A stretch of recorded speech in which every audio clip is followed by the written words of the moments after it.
നമസ്കാരം, നവമി കിച്ചണിലേക്ക് എല്ലാവർക്കും സ്വാഗതം. സദ്യയിലെ വിഭവങ്ങളിൽ ഒരു പ്രധാനപ്പെട്ട കറിയാണ് കൂട്ടുകറി. ഇന്ന് നമ്മൾ കൂട്ടുകറിയാണ് തയ്യാറാക്കുന്നത്. അമ്മ ഇത് എങ്ങനെയാണ് ഉണ്ടാക്കുന്നതെന്ന് കണ്ടു നോക്കാം. കൂട്ടുകറി തയ്യാറാക്കാനുള്ള സാധനങ്ങൾ എന്തൊക്കെയെന്ന് നോക്കാം. ഏത്തക്കായ ഒരെണ്ണം 150 ഗ്രാം, ചേന ചെത്തി കഴുകിയെടുത്തത് 400 ഗ്രാം, കടല 6 മണിക്കൂർ വെള്ളത്തിലിട്ട് കുതിർത്തിയത് 100 ഗ്രാം, തേങ്ങ ചിരവിയത് 1.5 കപ്പ്. ഇനി ബാക്കി ചേരുവകൾ കറി വയ്ക്കുമ്പോൾ പറയാം. ഇനി നമുക്ക് ചേന മുറുക്കിയെടുക്കാം.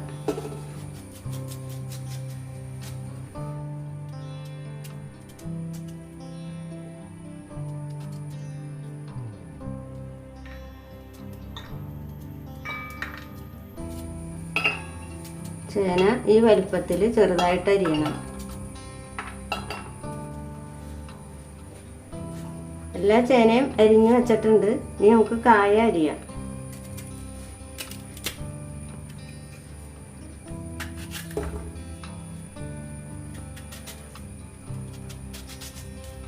കായും ഇതുപോലെ ചെറുതായിട്ട് അരിയണം.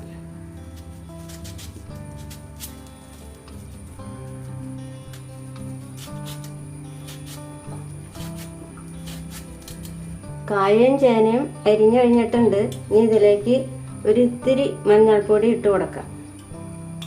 കുറച്ച് വെള്ളം ഒഴിച്ച് കുറച്ച് സമയം ഇത് കായയുടെ കറ പോകാൻ വേണ്ടി വയ്ക്കാം.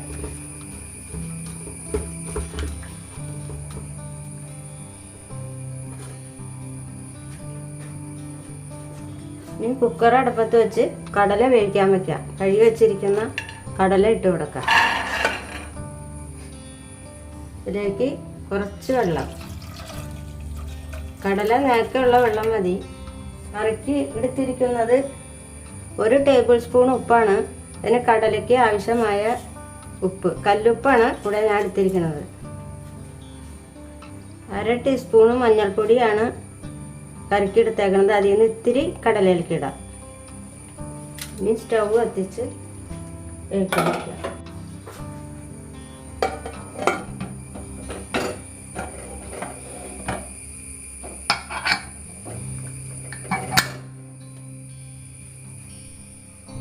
കുക്കറിൻ്റെ എയറെല്ലാം പോയിട്ടുണ്ട്. ഇതൊന്ന് തുറന്നു നോക്കാം.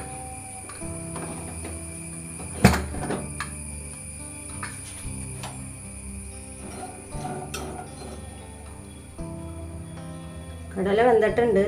ഇത് ഇറക്കിയിട്ട് തേങ്ങ വറുക്കാനുള്ള ചട്ടി അടുപ്പത്ത് വയ്ക്കാം. ചട്ടി അടുപ്പത്ത് വെച്ചിട്ടുണ്ട്. ഇതിൽ നമുക്ക് തേങ്ങ വറുത്തെടുക്കാം. ഇതിലേക്ക് 1 ടീസ്പൂൺ വെളിച്ചെണ്ണ ഒഴിച്ചു കൊടുക്കാം. അതിൽ എടുത്തു വച്ചിരിക്കുന്ന തേങ്ങ 1.5 കപ്പിൽ കുറച്ച് ഒരു പകുതി ഭാഗം വറുക്കാനെടുക്കാം. ബാക്കിയുള്ളത് കറിയിൽ വറുത്ത് ചേർക്കാനാണ്.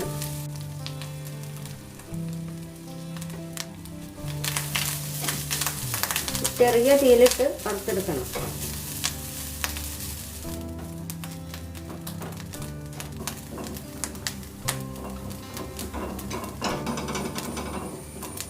തേങ്ങ നല്ലോണം ചുമക്ക വറുക്കണം. തേങ്ങ മൂപ്പായിട്ടുണ്ട്. ഇനി ഇതിലേക്ക് എടുത്തു വച്ചിരിക്കുന്ന മല്ലിപ്പൊടി 1 ടേബിൾ സ്പൂണ് ഇട്ട് കൊടുക്കാം. ഇനി തീ ഓഫ് ചെയ്യാം. ഇപ്പം നല്ലോണം മൂത്ത് വന്നിട്ടുണ്ട്. ഇനി നമുക്കിത് ഇറക്കി അരച്ചെടുക്കാം.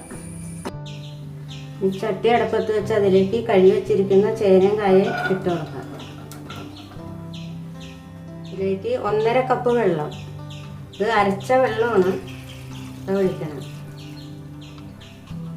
1 ടേബിൾ സ്പൂണ് മുളക് പൊടി,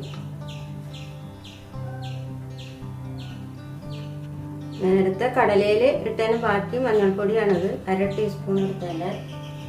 ഇനി ഉപ്പ് 1 ടേബിൾ സ്പൂൺ എടുത്തിട്ട് കടലയിൽ ഇട്ടതിൻ്റെ ബാക്കി ഉപ്പ്.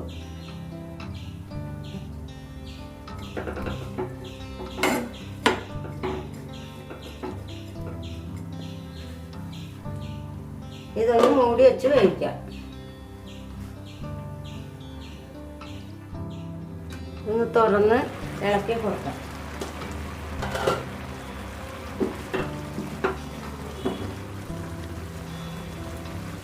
ഒരു പകുതി വേവായിട്ടുണ്ട്, ഒന്നുകൂടി വേവാനുണ്ട്. ഇനി ഇത് മൂടി വെച്ച് വേവിക്കാം.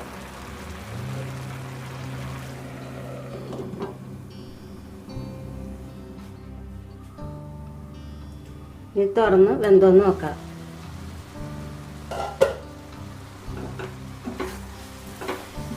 വെള്ളമൊക്കെ പറ്റി വന്നിട്ടുണ്ട്.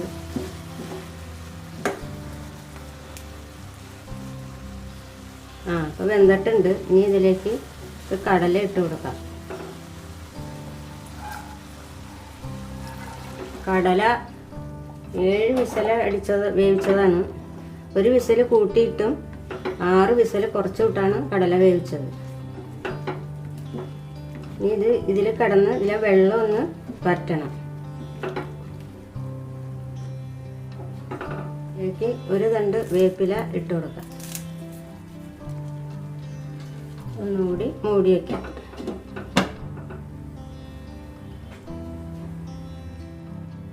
ഇത് തുറന്ന് വെള്ളം വറ്റിയോ നോക്കാം.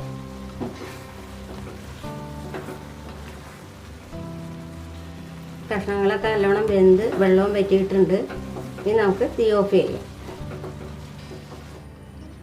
ഇനി നമുക്കിത് മാറ്റി വേറൊരു ചട്ടി അടപ്പത്ത് വയ്ക്കാം. ചട്ടി നല്ലോണം ചൂടായിട്ടുണ്ട്. ഇതിലേക്ക് 2 ടേബിൾ സ്പൂൺ വെളിച്ചെണ്ണ ഒഴിച്ചു കൊടുക്കാം. വെളിച്ചെണ്ണ നല്ലോണം തിളച്ചിട്ട് 1/2 ടീസ്പൂണ് കടുക് ഇട്ട് കൊടുക്കാം.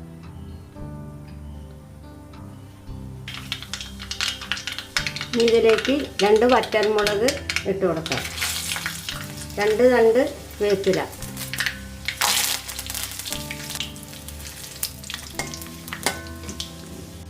ഇതിലേക്ക് നേരത്തെ എടുത്തു വെച്ച തേങ്ങയുടെ പകുതി അരച്ചതിൻ്റെ ബാക്കി തേങ്ങയാണ് അത് ചേർത്ത് കൊടുക്കാം.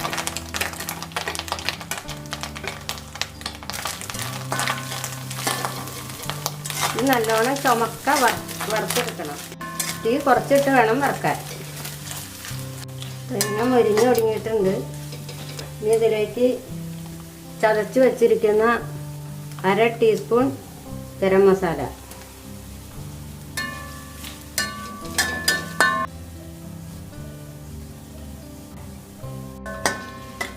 തേങ്ങ നല്ലോണം മൊരിഞ്ഞിട്ടുണ്ട്. ഇനി ഇതിലേക്ക് അരച്ചു വച്ചിരിക്കുന്ന തേങ്ങ അരപ്പ് ചേർത്ത് കൊടുക്കാം.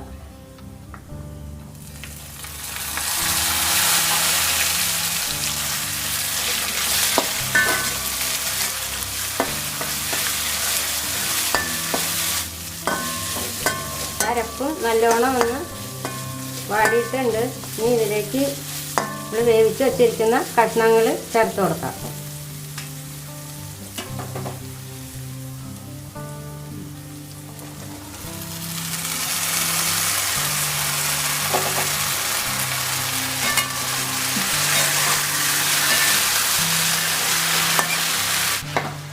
ഇതൊന്ന് നല്ലോണം കൂട്ടി ഇളക്കി യോജിപ്പിച്ചെടുക്കണം. നല്ലോണം ഒന്ന് വരട്ടിയതിന് ശേഷം നമുക്ക് തീ ഓഫ് ചെയ്യാം. അപ്പോൾ നമ്മുടെ കറി റെഡി ആയിട്ടുണ്ട്. ഇനി തീ ഓഫ് ചെയ്യാം. ഈ ചേന വാങ്ങിക്കുമ്പോൾ ചില ചേനയ്ക്ക് വേവ് കൂടുതലുണ്ടാകും. അപ്പോൾ ആദ്യം നമ്മളൊരു കഷ്ണം ചേന എടുത്ത് വേവിച്ച് നോക്കണം. എന്നിട്ട് വേണം ഈ കായ ഇട്ട് അടപ്പത്ത് വയ്ക്കണമെങ്കിൽ. അതല്ല വേവ് കൂടുതലുള്ള ചേനയാണെങ്കിൽ ആദ്യം ചേന അടപ്പത്ത് വെച്ച് പകുതി വേവായിട്ട് കായ ഇടണം. അതല്ല കുക്കറിൽ വെക്കണമെങ്കിൽ കുക്കറിലും വെക്കാം. രുചികരമായിട്ടുള്ള ഈ കൂട്ടുകറി ഓണത്തിന് നിങ്ങളെല്ലാവരും ട്രൈ ചെയ്ത് നോക്കുമെന്ന് വിശ്വസിക്കുന്നു. നിങ്ങൾക്ക് വീഡിയോ ഇഷ്ടമായിട്ടുണ്ടെങ്കിൽ ലൈക്ക് ചെയ്യാനും ഷെയർ ചെയ്യാനും മറക്കരുത്. ആദ്യമായി കാണുന്ന കൂട്ടുകാർ സബ്സ്ക്രൈബ് ചെയ്യാനും മറക്കരുത്. അപ്പോൾ വീണ്ടും പുതിയൊരു വീഡിയോയുമായി വരാം. അതുവരേക്കും ബൈ. Thank you.